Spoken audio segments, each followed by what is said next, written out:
লাচিত সেনা অসম থলগিৰিৰ যোৰহাট জিলা সমিতি গঠন।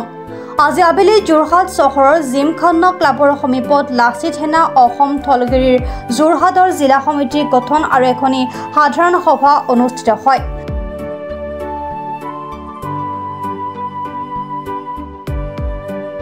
বহু সংখ্যক সদস্যৰ উপস্থিতিত উক্ত সভাত লাচিত সেনা অসম থলগিৰিয়ে বহুকেইটা গুৰুত্বপূৰ্ণ সিদ্ধান্ত গ্ৰহণ কৰে।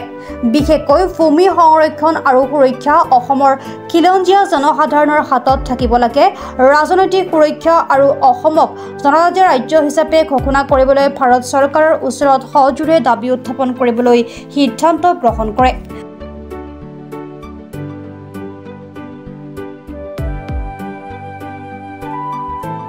আজি অনুষ্ঠিত হোৱা সাধাৰণ সভাত লাচিত সেনা অসম থলগিৰিৰ কেন্দ্ৰীয় নেতৃত্বই আগন্তুক বছৰৰ বাবে যোৰহাট জিলা সমিতিখন গঠন কৰি সভাপতি শ্ৰী চাউলিন হাতীবৰুৱা, মুখ্য সচিব শ্ৰী অম্লানজ্যোতি বৰা, মুখ্য সাংগঠনিক সচিব ৰাজ ভৰালীক আজিৰ সভাই আনুষ্ঠানিকভাৱে দায়িত্ব অৰ্পণ কৰে।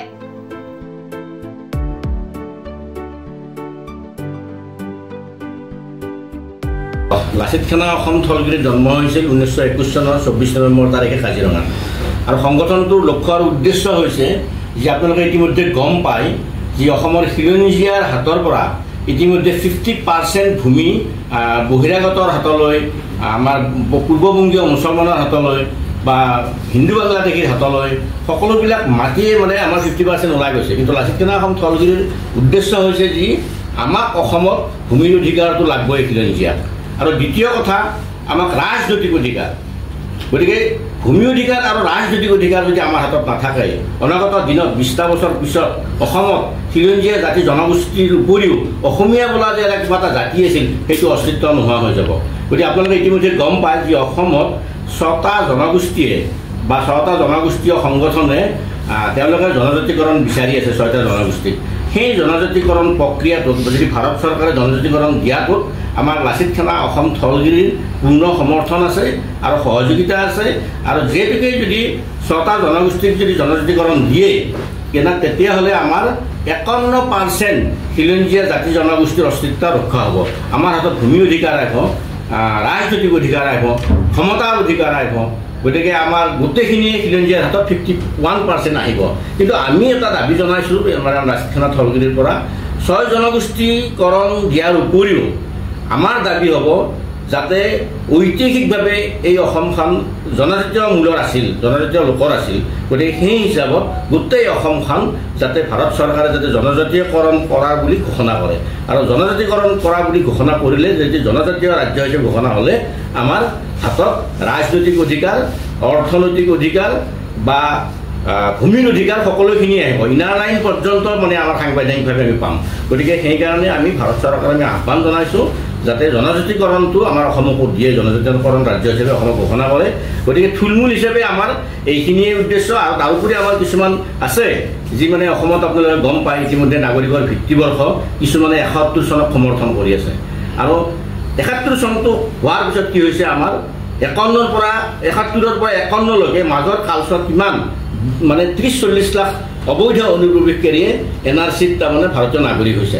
গতিকে আমি লাচিত সেনা অসম থলগিৰিৰ আমি মানে দাবী জনাইছোঁ যাতে 51 চনৰ ভিত্তিত যাতে NRCখন পুনৰীক্ষণ কৰে।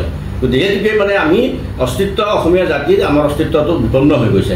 গতিকে আমি লাচিত সেনা অসম থলগিৰিয়ে নাগৰিকৰ ভিত্তিবৰ্ষ 1951 চন আৰু খিলঞ্জীয়াৰ ভিত্তিবৰ্ষ 1826 চনক আমি ভিত্তি কৰি আমি আগবাঢ়িছোঁ। গতিকে অন্যথা কিন্তু আমি লাচিত সেনা অসম থলগিৰিয়ে এইবিলাকৰ মানে ক্ষেত্ৰত কোনোদিনে আমি কম্প্ৰমাইজ নকৰোঁ। আৰু আমি এটা কথা জানিব আপোনালোকে অসমৰ ৰাইজক জনাই থওঁ যে লাচিত সেনা থলগিৰিয়ে 1-2 চৰ তাক 2 খোজ বহিৰাগতক মাৰি আমি সস্তীয় জনপ্ৰিয়তা আমি অৰ্জন কৰিব বিচৰা নাই।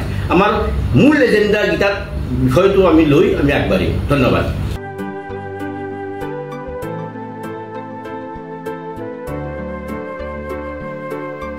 যোৰহাটৰ পৰা বিকি নিয়োগৰ ৰিপৰ্ট, প্ৰাতঃ টাইম ডিজিটেল।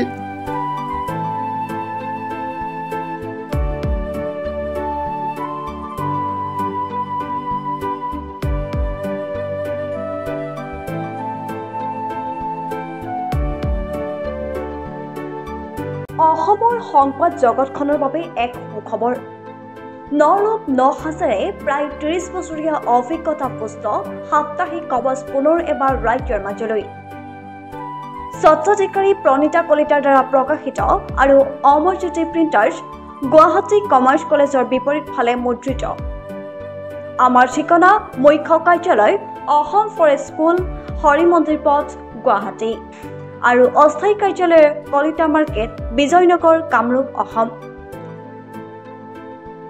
মোবাইল নং 9435114666 আৰু 7002472813। Mail ID prabhatiahom@gmail.com।